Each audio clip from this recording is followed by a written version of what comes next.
Déco dans le présent pour mieux construire l'avenir. La chronique d'Interentreprise avec Francette Florimond. Bonjour, j'espère que vous allez bien.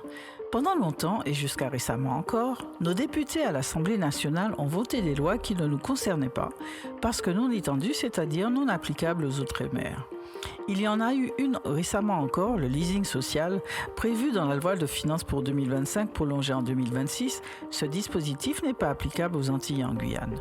Les choses semblent changer. Coup sur coup, deux propositions de loi viennent d'être votées qui nous concernent directement, celui de l'abrogation du Code noir et celui de la reconnaissance de la responsabilité de l'État français dans la contamination au chlordécone de la Martinique et de la Guadeloupe. Dans les deux cas, ces reconnaissances ouvrent la voie à indemnisation, même si dans le cas du Code noir, la question paraît plus ardue. Commençons par lui justement. Le lancement du processus d'abrogation du Code noir porté par le député guadeloupéen Max Mathiazin.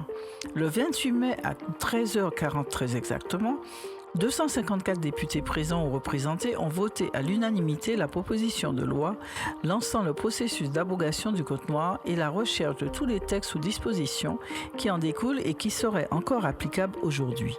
Oui, ce premier vote n'est que le début d'un long travail qui doit normalement durer une année. Voyons d'abord le vote. 254 votants sur 577 députés. Il y avait quand même une majorité d'absents, très exactement 323 députés. Qu'il est en effet difficile de s'intéresser à quelque chose, soit qui est à la base de votre fortune, soit qui vous fait un peu honte en fait. Laissons à ces non-votants face à leur conscience.